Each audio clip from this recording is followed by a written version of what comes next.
रात का समय था, मौसम बिल्कुल नॉर्मल था, हर कोई अपने घरों में सो रहा था। तभी अचानक आसमान से धमाके जैसी आवाज आई। हर कोई सोच रहा था मौसम बदल रहा है, बिजली कड़क रही है, हो सकता हो बारिश होने वाली हो। पर अगले ही पल आसमान से उनके छतों तथा दरवाजों के बाहर खौफनाक हालात में इंसानों की डेड बॉडी गिरने लगी।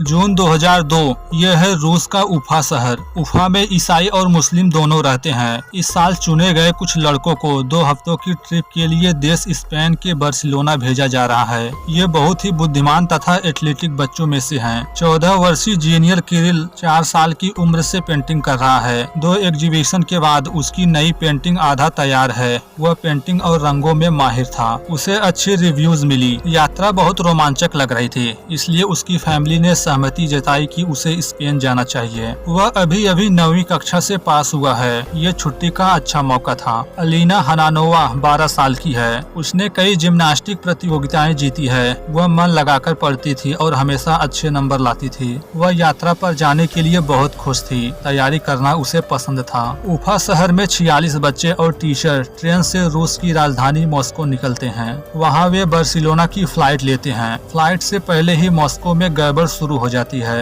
एजेंसी गलती से बच्चों को गलत एयरपोर्ट ले गई, जिससे उनकी फ्लाइट छूट गई। वे निराश थे, पर जब तक सुधार होता वे मॉस्को घूमने निकल पड़े। अगली प्लेन का बंदोबस्त करने में 2 दिन लग गए। अब वे बार्सिलोना जा रहे हैं। 1 जुलाई को उफा के बच्चे फ्लाइट को एंजॉय कर रहे हैं। इस विमान को कम से कम 5 रूसी पायलट उड़ा रहे हैं। कैप्टन अलेक्जेंडर ग्रास हैं, जो पिछले 30 साल से पायलट हैं। उनका सैद्धांतिक ज्ञान अच्छा था। वे बहुत होशियार थे। फर्स्ट ऑफिसर्स ओलेड ग्रेगोरियो हैं, लेकिन वास्तव में वे एयरलाइन के चीफ पायलट हैं। इस यात्रा में वे पायलट के उड़ान का मूल्यांकन करेंगे। अगर वे कुछ गलत किए तो कुछ कैप्टन बहुत रूखे तरीके से उनकी आलोचना करते हैं, जबकि कुछ बहुत फॉर्मल तथा विनम्र होते हैं। पीछे मुराद बैठे हैं, पर फर्स्ट ऑफिसर्स के उनके सीट पर होने से वे ड्यूटी पर नहीं हैं। फिर भी क्योंकि उन्हें जल्द ही कैप्टन के पद पर बैठाया जाएगा, इसलिए उनकी राय को महत्व दिया जाता है। मुराद एक बहुत ही पेशेवर पायलट थे।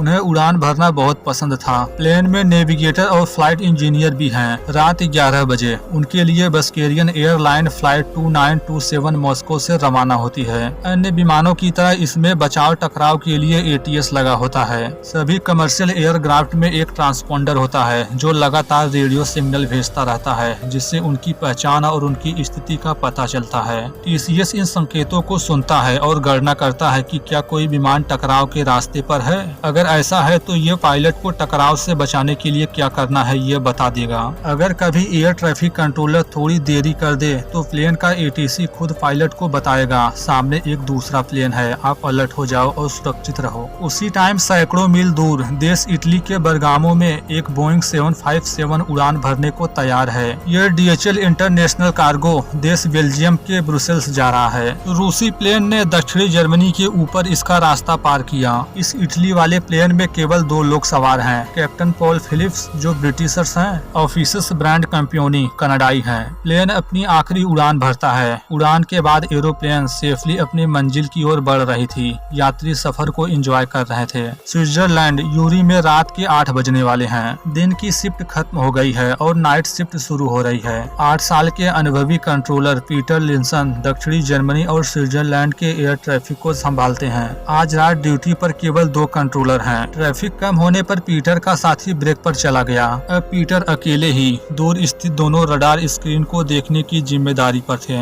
रात 11:10 पर 2 तकनीशियन पहुंचते हैं। पीटर को सूचना मिलती है कि स्काई गाइड मेन रडार को संभालेंगे। इससे स्क्रीन धीमी होगी और प्लेन पास आने पर कोई वार्निंग नहीं दिखेगी। सबसे पहले पीटर के कांटेक्ट में आया रूसी प्लेन। कंट्रोलर अपने डाटा से प्लेन की स्थिति बताता है। सब कुछ सही था। तभी कंट्रोलर के पास इंजीनियर आते हैं। पीटर से कहते हैं कि फोन सिस्टम भी बंद करना पड़ेगा। वे स्टैंड बाय फोन पर स्विच कर देते हैं। अभी तक किसी को इसका एहसास नहीं है, लेकिन ये अपने आप में एक बड़ी डिजास्टर की शुरुआत है। बच्चों वाली रूसी विमान अब स्विट्जरलैंड की ओर है। कैप्टन को जर्मन कंट्रोलर से दक्षिण की ओर अनुमति मिली, जबकि इटली का प्लेन भी पीटर के एयर स्पेस में आ चुका था। कंट्रोलर अपने डाटा से प्लेन की सिचुएशन को पायलट के साथ शेयर किए। इसी बात पर पायलट ने फ्यूल बचाने के लिए और ऊपर जाने की अनुमति मांगी। परमिशन मिल जाती है। डीएचएल और रूसी विमान दोनों 26,000 फीट पर सीधे टकराव की राह पर हैं, पर अभी वे दूर हैं। इसी बीच पीटर को एक नई एयरबस फ्लाइट 1135 की स्क्रिप्ट मिलती है। अगले 5 मिनट में इसकी गति बढ़ने वाली थी, जिससे उन्हें स्क्रीन बदलनी होगी। जैसा कि वह पहले से ही 2 अलग-अलग स्क्रीन पर 2 अलग-अलग एरोप्लेन को मैनेज कर रहा है, तीसरे के आ जाने से मैसेज करना मुश्किल था। उसे दूसरे कंट्रोलर को रोकने के लिए कंट्रोल टावर को कॉल करने की कोशिश करता है, लेकिन लाइन डेड है। तीसरे प्लेन का पायलट पीटर से कांटेक्ट करने लगा। अब उसे रूसी प्लेन को बिना देख रेख के छोड़ना होगा। उसे दूसरी स्क्रीन से कॉल करते हैं। इस काम को पूरा करने के तुरंत बाद रूसी प्लेन से कांटेक्ट हुआ। बातें हो पाती कि फिर से तीसरे प्लेन का पायलट कांटेक्ट करने की कोशिश करने लगा। रूसी को छोड़कर उससे बातें करने लगे। आप सोच सकते हैं कैसे इतने सारे प्लेन के साथ एक साथ कोऑर्डिनेट करना आसान होता होगा। आपको पता होना चाहिए कंट्रोलर चुनौतियों के आदी होते हैं। आज उपकरण सही है और वह एक साथ 2 स्क्रीन संभाल रहा है। कभी कभी 3 भी हो जाता है, पर वास्तव में एक समय में एक ही स्क्रीन संभालनी चाहिए होती है। तीसरे प्लेन के लिए एक बार फिर से कंट्रोल टावर से कॉल करने की कोशिश करता है। इसी बीच रूसी और डीएचएल विमान 8000 मील के दायरे में आमने सामने पड़ते हैं। दोनों क्रू अनजान है कि वे सिर्फ 2.5 मिनट दूर हैं। डीएचएल विमान सीमा के पार है और रूसी विमान ठीक उसी ऊंचाई पर उसकी ओर बढ़ रहा है। आखिरकार जर्मनी के एक अन्य एयर ट्रैफिक कंट्रोलर सेंटर में किसी खतरे को देख लिया।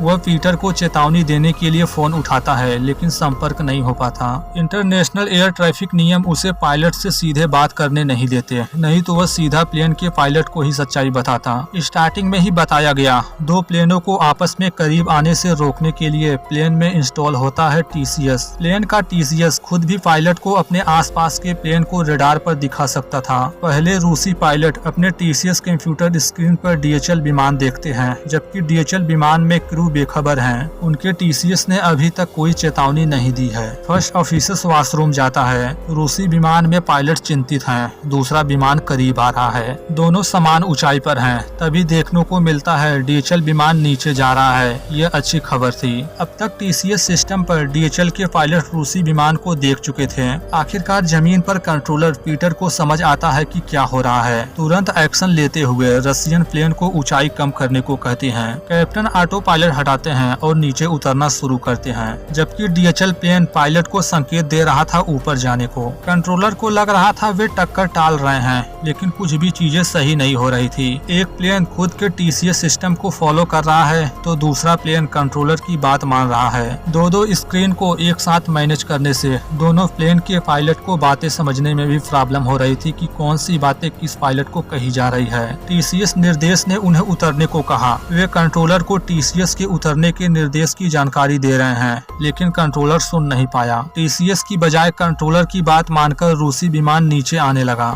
अब दोनों विमान टकराने की ओर बढ़ रहे हैं। स्क्रीन पर जो दिख रहा था उसे देखकर सबकी सांसें अटकी हुई थी। एक दूसरे से दूरी कम होने की बजाय ये और भी करीब आते जा रहे हैं। फिर जो हुआ किसी को उम्मीद नहीं थी। डीएचएल का पीछे वाला टेल पार्ट रूसी प्लेन के बीच से जा टकराया। पायलट जल्द ही होश खो देता है। डीएचएल विमान 2 मिनट और संघर्ष करता है। जमीन पर कंट्रोलर को नहीं पता अभी अभी क्या हुआ है। रडार स्क्रीन पर जो दिखा देखकर मानो जैसी उसकी दिल की धड़कन रुक गई हो। यह एक ऐसा डरावना सपना है जिसे हर कंट्रोलर बचना चाहता है। उसके 2 विमान आपस में टकरा गए, जिसमें दर्जनों लोगों की मौत हो गई। पीटर आखिरी बार कंट्रोल रूम छोड़ते हैं, लेकिन उनकी कहानी अभी खत्म नहीं हुई है। विमानों का मलबा जर्मन सीमा पर गिरता है, जो 130 वर्ग मील में फैला है। यह जर्मनी की सबसे भीषण मिड एयर टक्कर है। आसमान जल रहा था और गिरते टुकड़ों के साथ धमाके हो रहे थे। देखने वालों का कहना था ये कोई तूफान नहीं बल्कि कुछ और जैसा लग रहा था। इलाके में हर तरफ डरावनी लाशें मिली।